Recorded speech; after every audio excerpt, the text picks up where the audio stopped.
So what do you want to talk about? I think we can both relate to co-parenting with, I wonder what she's going to say next. what's the nice way to say? Idiots?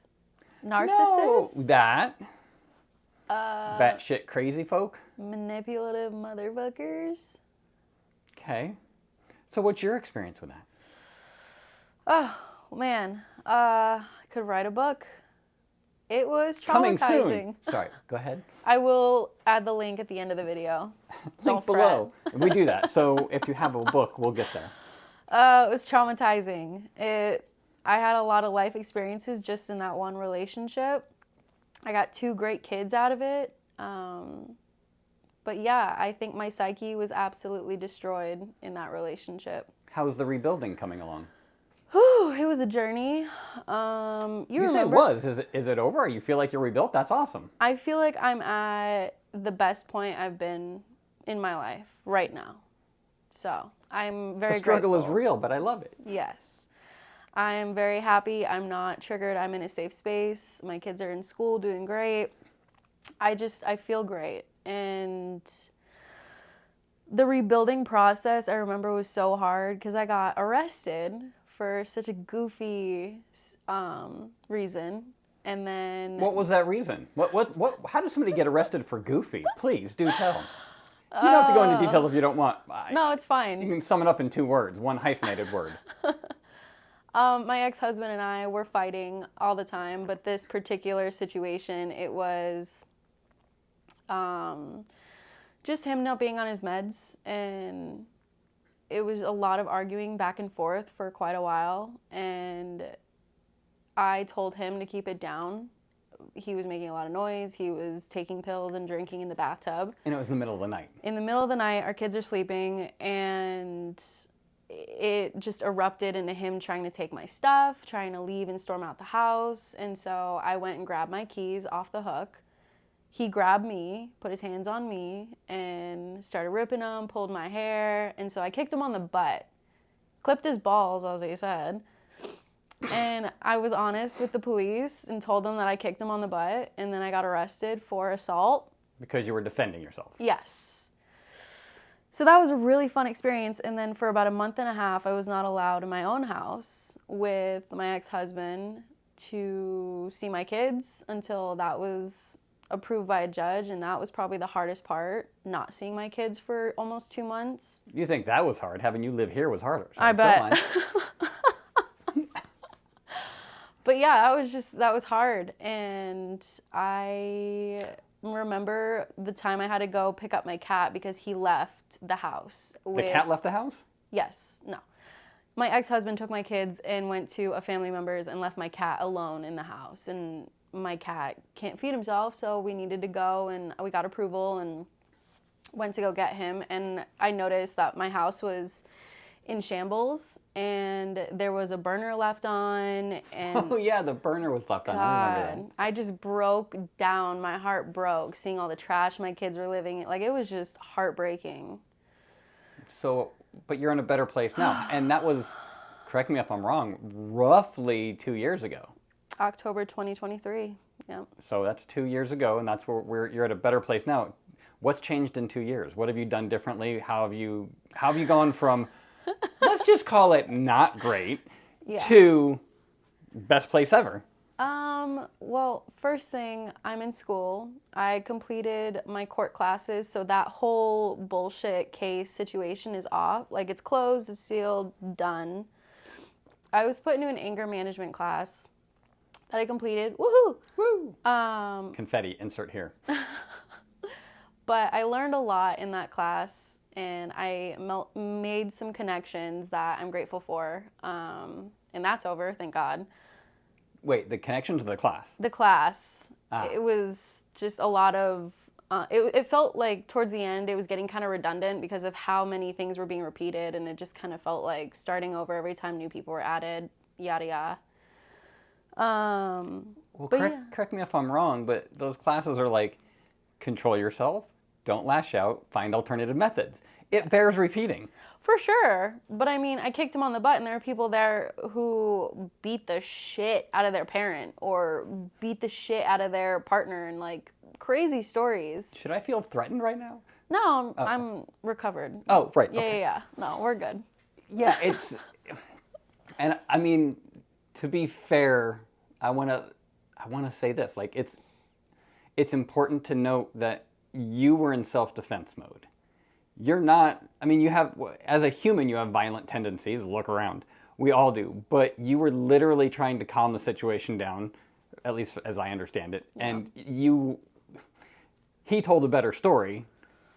But still, having that happen and then turn around in under 2 years, getting out of jail, taking the class, getting it taken off your record, and now being in a much more thriving position. For sure. There's got to be other stuff. Like, was there a mental shift? I think so. I did a lot of purging in therapy, just kind of crying, and I think that was probably. Glad you brought that up because I honestly forgot. But with one of my therapists back then, there was a lot of journaling that she would tell me to do because I didn't know how else to expel how much anger I had towards Randy for doing that to me. And so that took, I want to say, about 2 months for me to just straight up journal because I just had so much that needed to come out.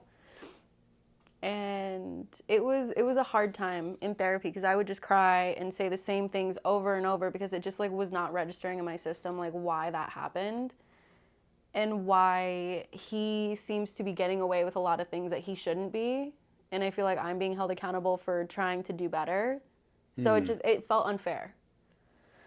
Lo and behold, I got divorced. I got full custody of my kids.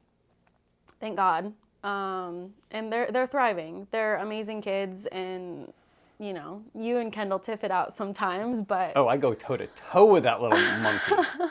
But also, they're like, they feel safe with you, with me.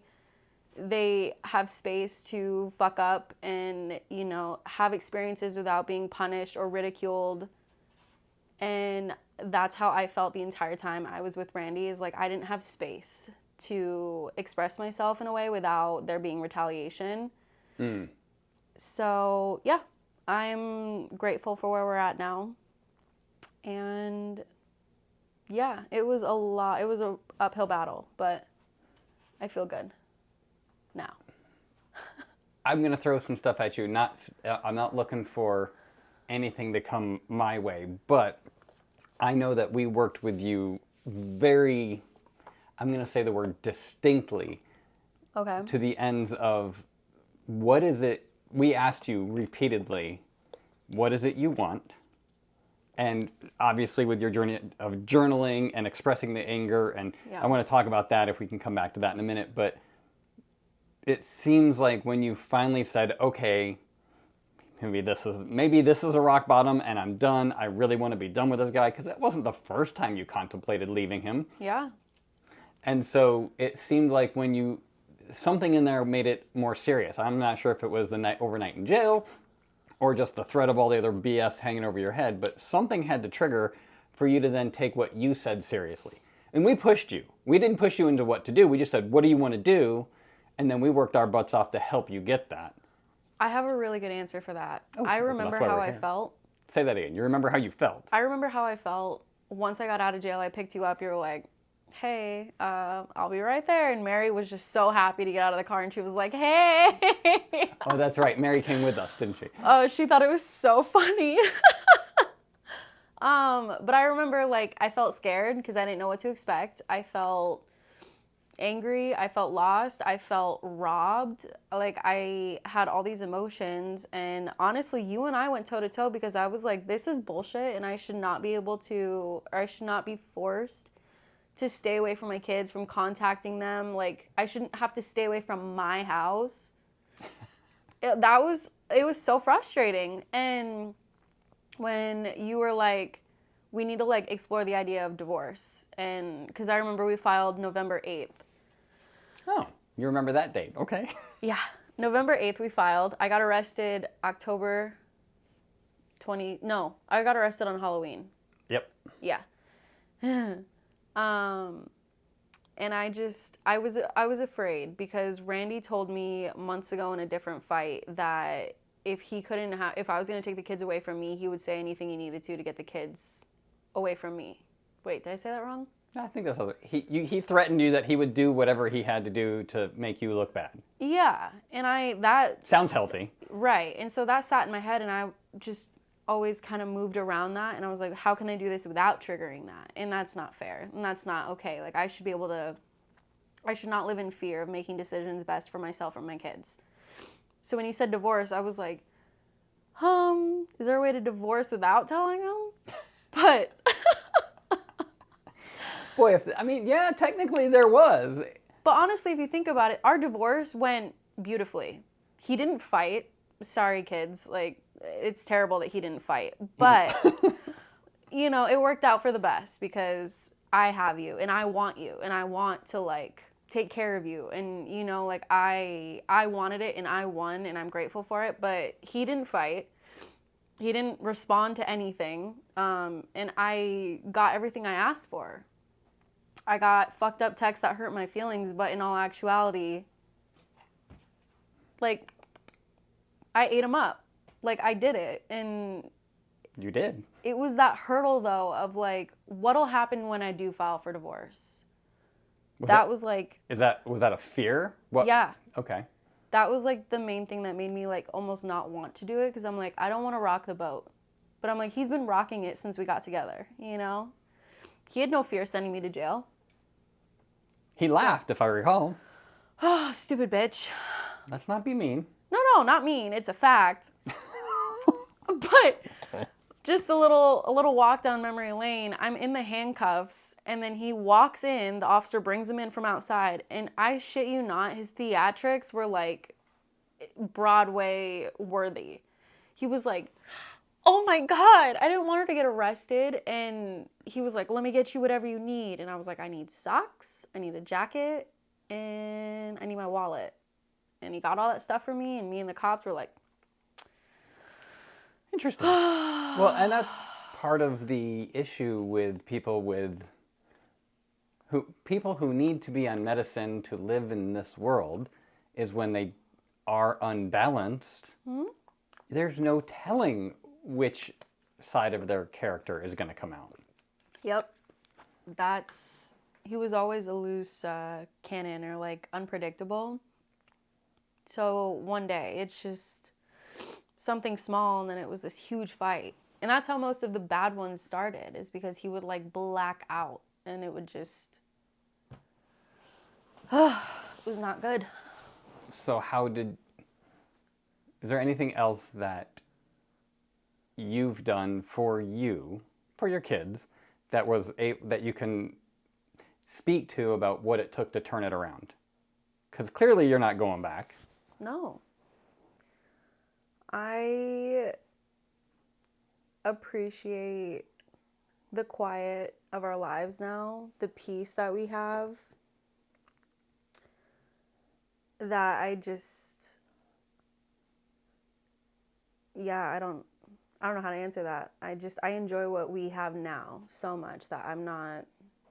Did you see that? Did you envision this and that's what you worked towards? Or were you literally just trying to avoid the negative? Like, were you going towards something or away from something that was the final straw to say, it's time?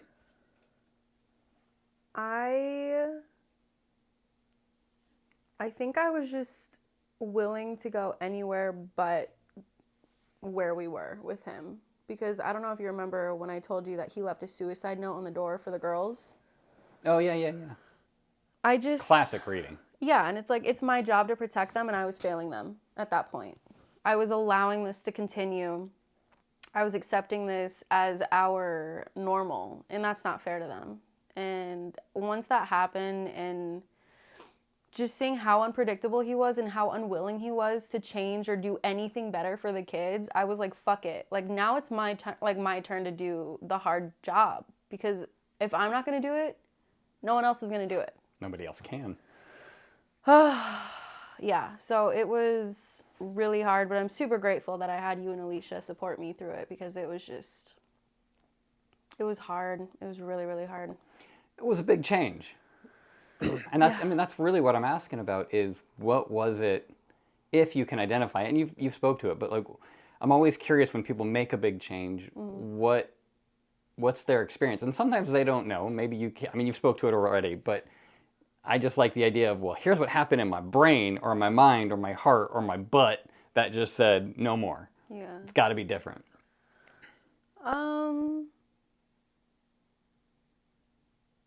I think it was more of a feeling. It was just something in my gut that if I was this fearful being with him, like, okay, once I got arrested and I came back here, my first thought was like, how safe are they with him? Like there? How capable is he to take care of them? And you would see, he would blow my phone up and I have to just sit there and I can't say anything, but like every part of me is triggered and upset. And he's like, well, the power's about to go out. And it's like, do something about it. Why are you coming to, like, it's just all these things would come in my head. And it's like, are you that incapable of taking care of kids that you also chose to make? Well, a fascinating point, because when you speak like that, what I'm reminded of is when somebody says they were triggered, there's two options. Either we get to call you a snowflake. I don't think that's appropriate here. Tank's favorite. Yeah. The boy loves that one.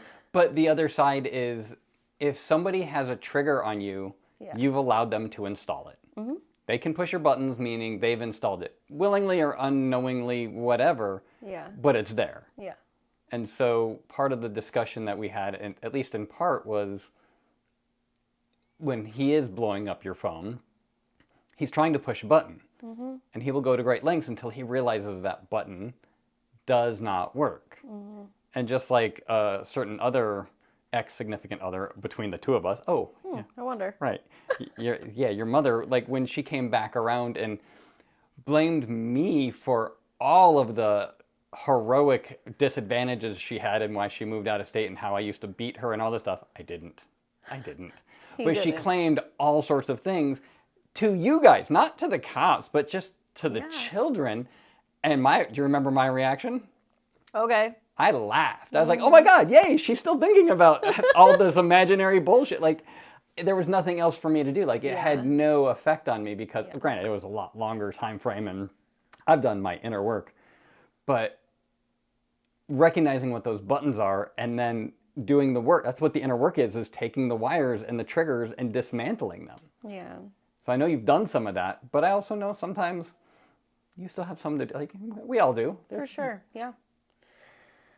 Yeah, and it's sad because for a long part of our marriage, I would almost like absorb any responsibility that he would say was my fault without really questioning it. And so it really depleted my self-worth and my ability to like stand up for myself or know like that I'm not what he says. But it now, like after the divorce, I've been forced to learn more about myself and kind of revisit and acknowledge things that I haven't known for a while, if that makes sense. So, like what? Example. I make myself small for people without even knowing it to make them feel comfortable. I really struggled with a lack of setting boundaries for a really long time, and I'm recently getting a little bit better at it. And I just haven't really listened to like my needs versus what other people need, and so it's been a lot to kind of recenter myself and not like just say yes and blindly agree to things or, you know, sacrifice my peace for making someone else happy. It's been a journey, but You're a people pleaser. Oh yeah, hardcore. Thanks, Mom. You act like she's here. Is she here? She's always watching. She's got her fucking bug eyes, just like they're talking about me. She's an interesting creature too. Oh my God. But if you started earlier, you mentioned his medicine and things like that. Like if we can get to a point in our understanding of I'm going to call it humanity at large. Okay. That certain people need, have a different set of needs than we do. Mm-hmm. Meaning, in this case, medicine, psychological help to a large degree. There's a level of compassion that comes forth. Not necessarily open doors like, oh my God, you're forgiven. Right. But a level of compassion of like, yeah, like I can forgive you from over there, and I'm certainly not going to forget what happened because I need you to stay the fuck over there. Mm-hmm. But I can have compassion that you've got some things that are broken. That's where I strove. It's where I aim for. Okay. And to get, and that's kind of what I'm hoping to help you get to, which is, yeah, he's going to blow up your phone. He's going to say stupid shit. He's going to, like, any and all of them. Most boys are dumb. Yeah. Men, on the other hand, but 50-50. What's that? 50-50. Whatever. I don't know. You have to tell me that number. But the idea behind having compassion for people in your life specifically that are problematic. But, and if Miss Alicia were here, what she would say is, not only do you have to detangle the wires that push your buttons, you got to also figure out why they were wired in the first place so you don't recreate that pattern, program, like or button. Them. Yeah. So have you done any work on that as to what it is that why did you make yourself small in order to appease him and others? It's a deep pool we're about to dive into. And shallow water. But go ahead. I think a lot of it comes from programming from mom. And I just learned about this in one of my classes. I think it was last semester. And in cycles of abuse and trauma, there's these different roles. And the one that I would take on was the caregiver, which means I would try and kind of make sure everyone's good, supplement anyone who's feeling angry or upset and just kind of like absorb it, So I think with that, with mom trying to just keep the peace, like take care of everybody, it was just exhausting. And I learned how to make myself small and learned how to just kind of contort myself into what other people needed to just kind of keep it cool. Because I don't like confrontation. And look, my history might not agree with that, but to my core, I like peace. I like calm. I like quiet. I don't like that huge disruption. It's because of what I was used to at mom's house, all that chaos. I learned to kind of like work through it, whatever. So with that, with Randy, it was like when he first started with those outbursts and those freakouts, I would like, okay, yeah, that was my fault and I'm sorry and I'll be better and I'll do this and I'll do that. But as time went on, because our relationship lasted, 8 years? That turned into resentment. And then that would like blow up and become this like huge thing. And that's where the bad fights went and how it started. And even with Christian, God, I did that again. I would make myself small in the beginning. And then he started stepping over me and like making these really hurtful choices towards me. And it was like, I don't know if I'm attracted to people who I think I can fix when I'm not even fixed myself and I can just deflect my things onto other people or what, but... Well, that's a pretty standard thing for people who have been put in the position to caretake others. Yeah. They seek people who have similar issues so that they are in comfort zone. I can fix them. I can do it. Yeah, not good. Which goes back to the point of like understanding that about yourself so that you can deprogram that from you. Yep. I'm aware of it. It's a start. I'm super aware of it. I just, it's hard because I feel like I've chased my mom's approval for so long that the self-worth issue is like, like if my mom doesn't like me and love me, like how can anyone else? And that one's really hard because... You have a dad, don't you? I do, and you're amazing, and I'm grateful for it, and I love that I can just come and hang whenever, you know? And that's what I'm trying to, like, learn from you, is that I am worth something. It's just, you know, when people say, like, someone can say 1,000 good things about you, and someone could say 2 bad things about you, and those 2 bad things are going to rattle in your head. Why do you think that is? I want to say because people strive for perfection, but that doesn't feel right. Well, what else do you think? If that's not right, what do you think is? People don't like hearing criticism about themselves. People judge themselves too hard. I don't know. I feel like I'm still missing the mark. It's a question. I think you're right in the understanding of the issue, which is, it's what people talk about with, like, comments when somebody posts something online, like, oh, that was great. Oh, I loved it. Oh, you're so pretty. Yeah. I didn't really like that. What a bit, and it fucking destroys somebody. Yeah. Why is negative so much more potent? Why is negative so much more potent than positive? Insecurity attacks what people might be thinking about themselves. Maybe. I don't know. Like, none of these are really, like, feeling like they're hitting the right mark. Well, why do you think it is for you? Maybe not going global. For me, I think... For me, when my mom says a bunch of, like, effed up stuff about myself, or, like, doesn't give me that validation, it's because I, for so long, didn't know who I was and didn't know anything about myself, because I was so encompassed in taking care of anyone else that I wanted validation, you know, from someone, and I wanted a relationship so bad with my mom, because, you know, I grew up with her. That's like, you should feel close to the person that you're spending most of your childhood and, like, adulthood. Like, it's your mom. But... Well, I think that's it right there. Mommy issues? Well, duh. No. When you speak about you should be close to the woman you spend all this time with, like, it's your mom. In that phrase, well, it's your mom, in the tone in which you say it, yeah, there is so much that's not being said. There is so much underlying assumption, programs, things that you expect that were never offered.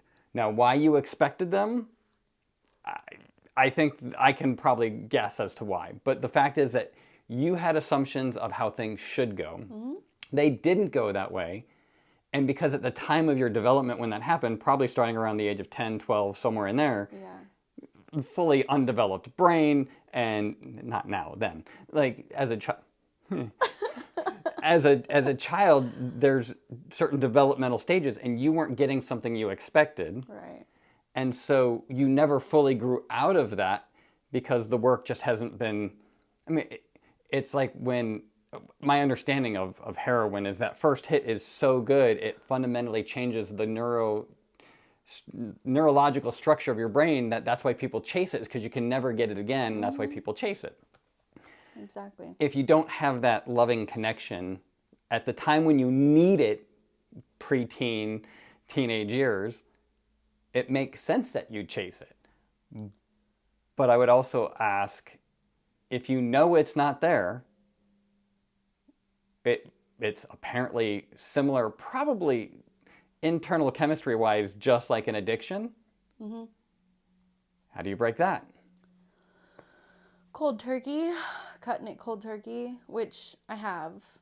And to circle back really quick to something you said, like, where you think I might get that yearning for my mom. Because mom was not around when I was in high school a lot, she was off getting married by herself, or off, you know, doing her own shit in Marty. Yeah. Yeah. So I was alone a lot. You act like I don't know her history. Please, continue. So I had a friend Zan and a friend Carly, whose moms specifically, made space for me in different ways.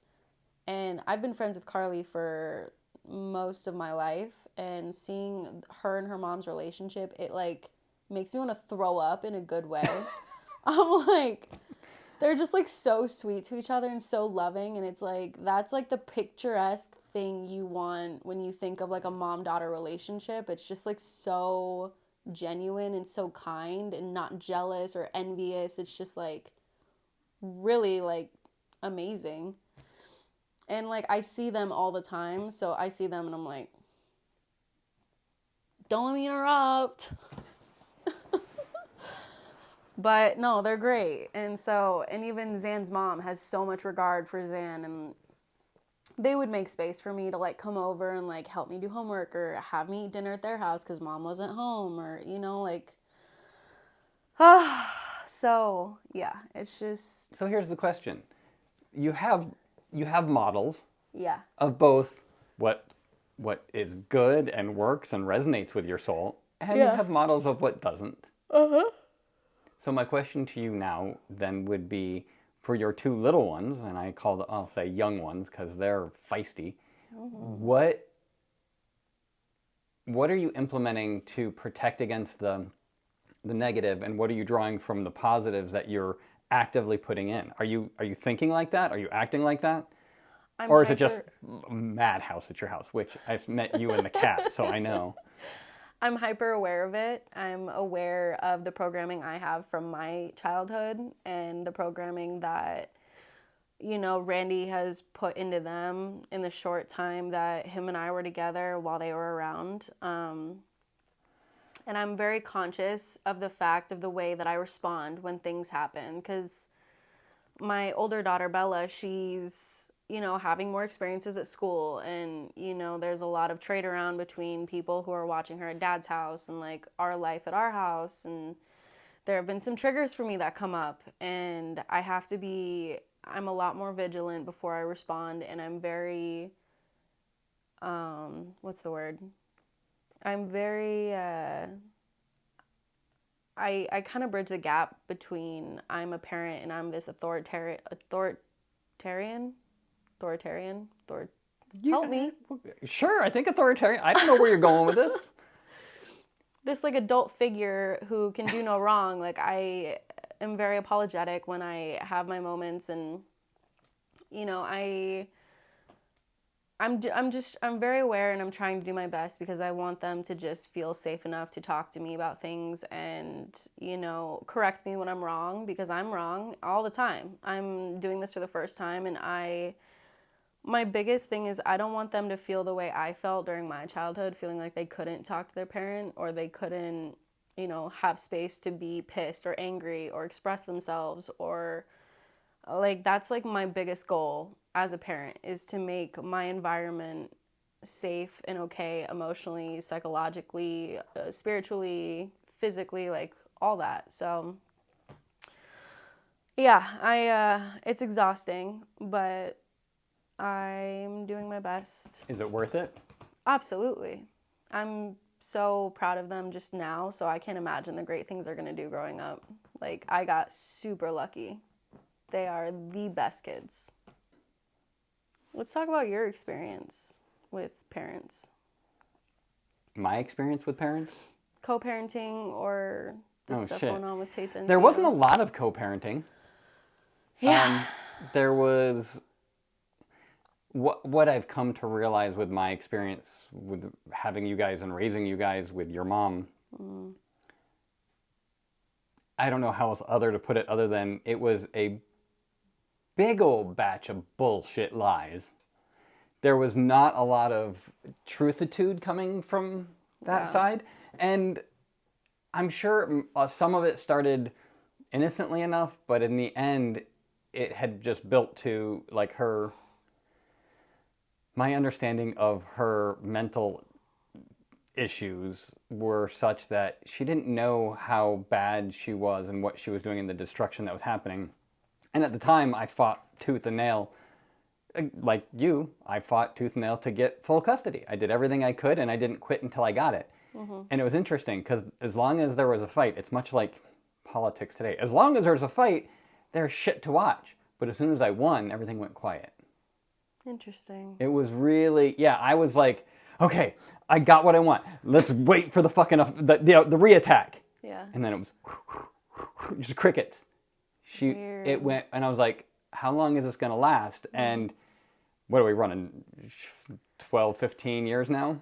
Yeah. So She's still got shit to say, like always. Well, they all do. Yeah. But they're not, she ain't saying it to me. Shocking. No, I mean, that's my point is when I disengaged those buttons, she tried to push them, but it's like a video game that's not on. You can sit there and click the controller, but ain't nothing happening. Right. Mm-hmm. So for me, my experience was learning, and kind of like what you said, I had to learn me. And by learning me, I realized what those buttons were, what I wanted, and I had to disentangle and unwire the buttons and the programs that I did not want. And that taken years. It's still something I'm working on. But in the end, that's like if you have trauma of any kind, deprogramming the triggers that were embedded into you by parents, society, a significant other, or yourself, or even your kids. Learning what those are is by far the single most important function you can do to approach healthy. Yeah.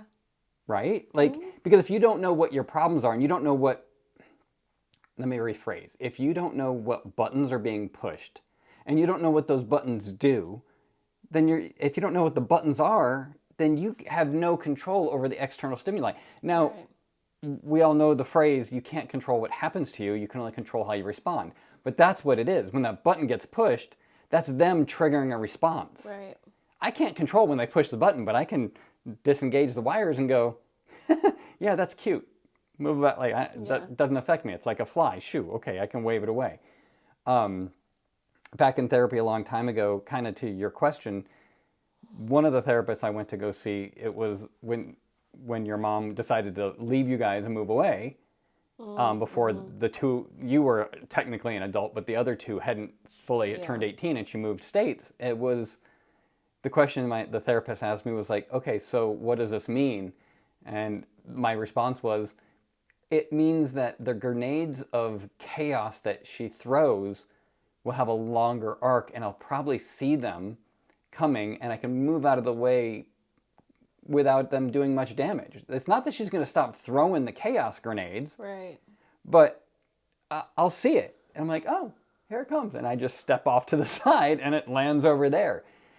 And sometimes it tried to land on you guys. And it's been an interesting evolution because all three of you have responded to your mom differently. One of you, fuck, done, cold over, turkey. just, not even cold turkey, she slaughtered that fucking turkey, like, just dead. The other one is, your brother is a little more, hey, here's the deal. He's like cold, but he's still engaged, like, here's what you need to do, here's what I want. Right. And if she does or doesn't, then he just plays it accordingly. And you have had a different struggle at being the oldest and spending the most time with her. It's been an interesting thing, at least from this side, to watch you like fish in the shallow pond, and then there's a nibble and you get excited, but it's just fucking seaweed, and then it's hard to watch you go through that, but I can't change that for you. Right. I can just do the thing which I do, which I think I do pretty well, which is ask you questions of, what do you want?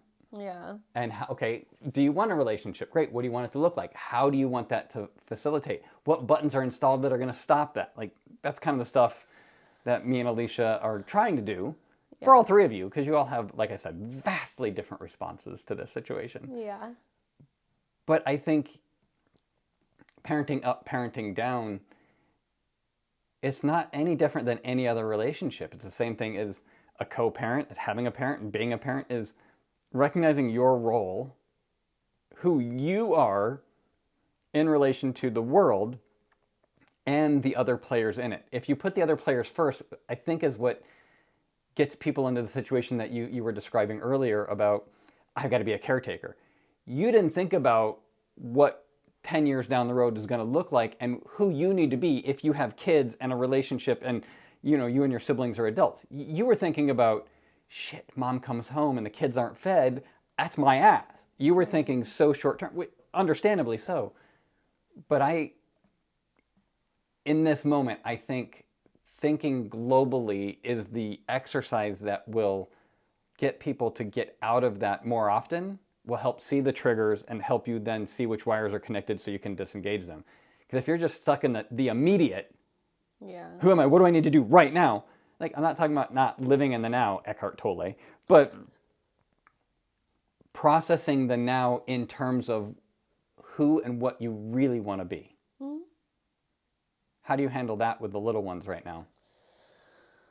Chokeholds and throat punches? We tried that. Doesn't work. You're not squeezing hard enough. You should see Bella. Bella's fucking dropping elbows on me. I'm like, I'm sorry. Please forgive me. She'll love this in a few years. So my question is, how do you take a 5 and a 6-year-old and ask them to think longer term? To be honest, I can't say that I have. More than like conversations of like, you need to just be cool with your sister because you guys are going to need each other and you're going to want each other later on. Even if you guys tiff it out now, it's a relationship you need to preserve and take care of.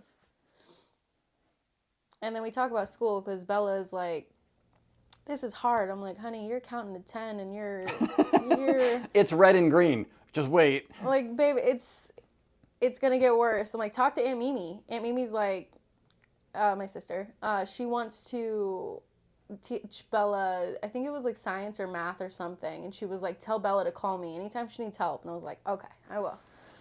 Nice. But I thought that was cute because I'm like, ask Aunt Mimi. Aunt Mimi's gone to big kid school and, you know, it's long hours. It's a lot of studying. It's a lot of responsibilities. So you're just going to have to keep pushing. And the more you slack off now, the harder it's going to be. Take it from mom. So You mean you? Me. But that's as long term as we've gotten. We haven't gotten to like planning too far ahead. Yeah, I mean, they're 5 and 6, so I'm not suggesting they plan for college right now, Right. but you have to be thinking that way. I know. You've got to be thinking about what you want their future to look like because they're not cognitively developed to have that ability.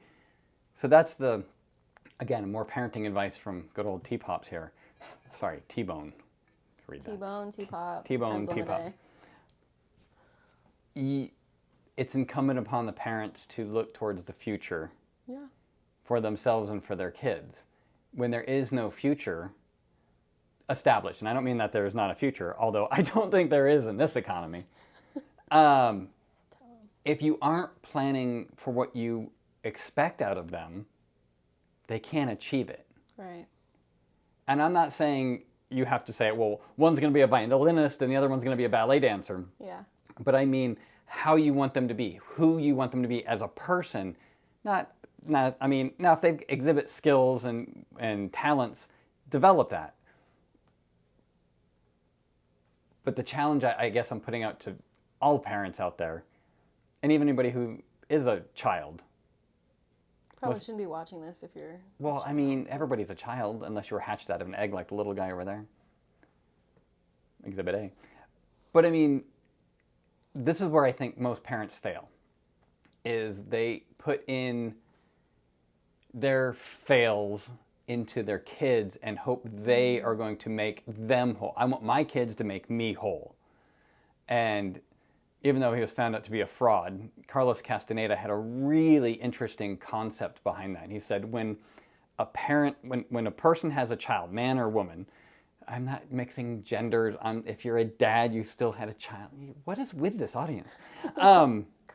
When a person has a child, and there's an energetic hole ripped in them, and that's what gives the energy to the offspring.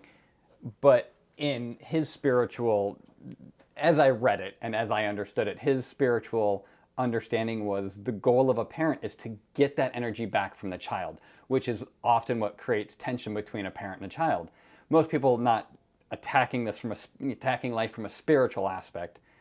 It's a ridiculous concept, but if you think about it spiritually, part of what I had to do with you three, in a small sense, that made sense to me because I'm like, you all have your own things, and you've got to rail against mom because she was not healthy for you, and I tried to do my best, and it was a fight for me to say, do it my way, love me. I'm the one.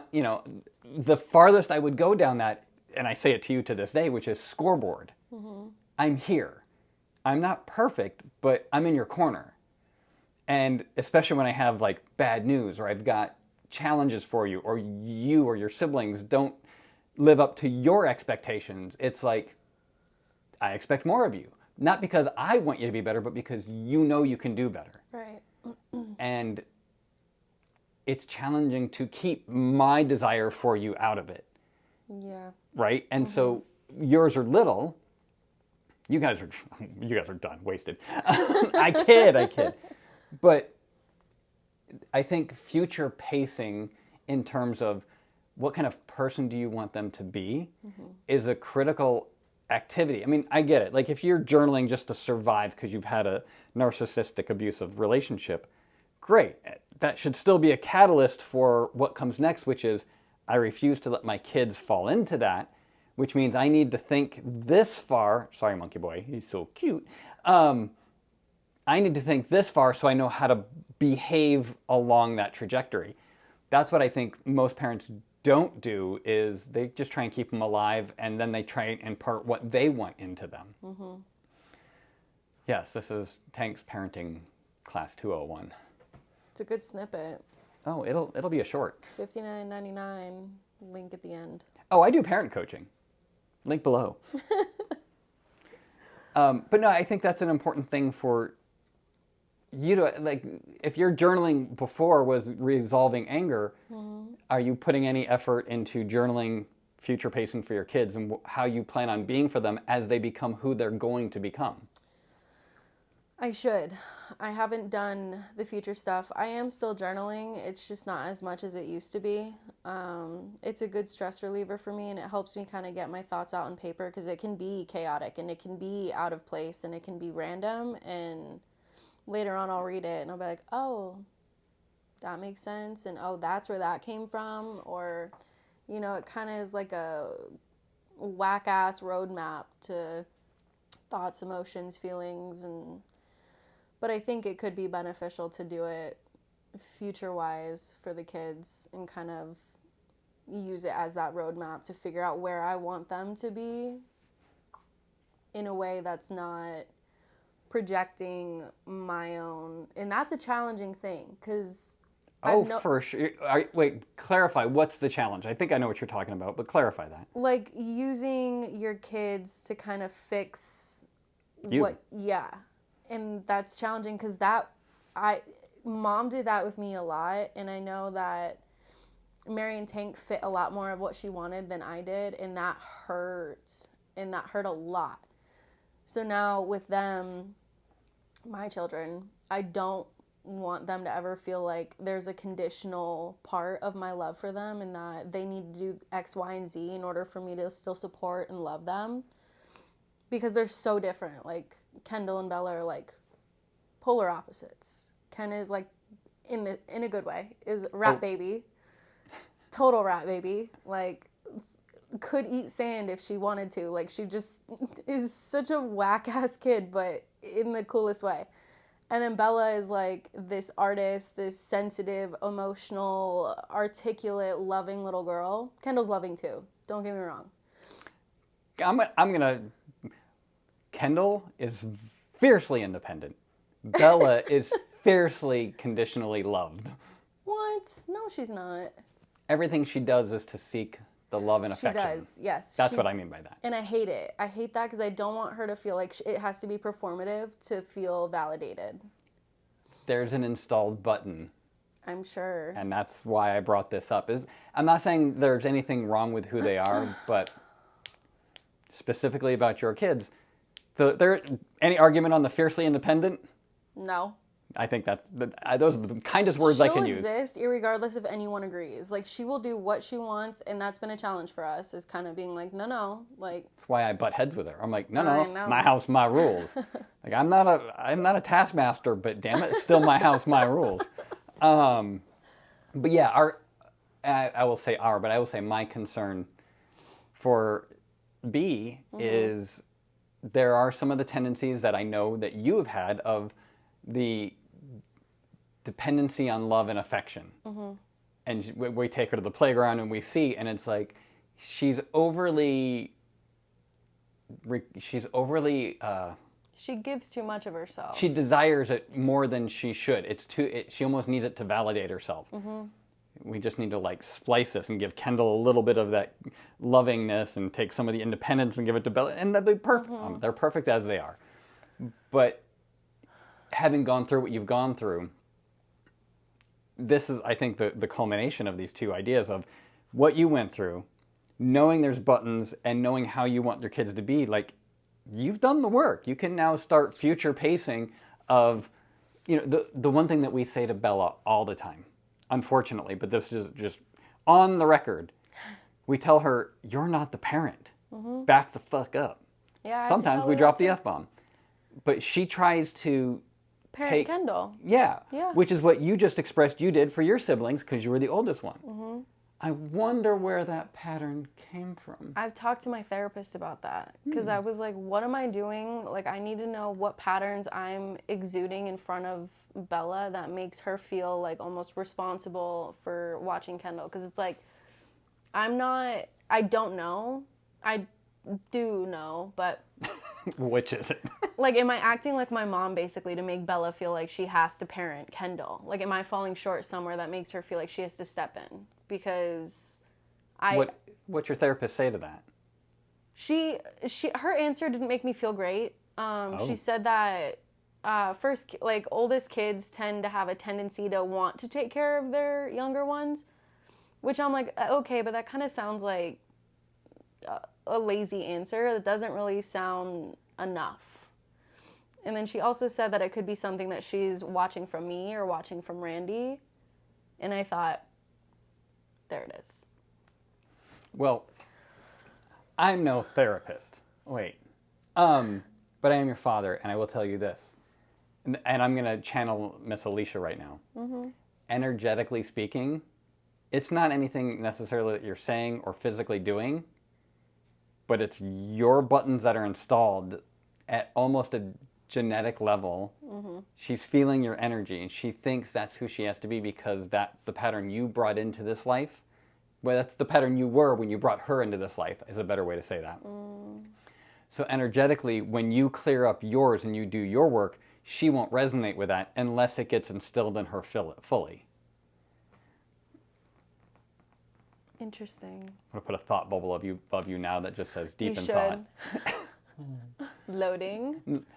But I mean, really, that, like, I look to my siblings and my parents and the entire clusterfuck that is that really, and I mean, it's just, there's a lot of grossness to that. And we're all grown-ass adults, so it is what it is. But it's literally just behavioral patterns that I can, having done a lot of work around this, just go back to from my childhood, like 5 years old and above.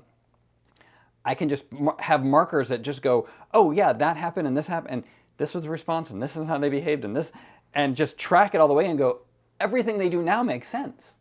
Because just energetically, that was the feel of the house. It was very patriarchy. My mom didn't have a say. Anytime we got to the point where it's like she had, because it was just a bunch of guys and her, like they all treated her like the man in the house did. And it was like a massive lack of respect, in my opinion. And I vehemently opposed that. But I also found myself doing it.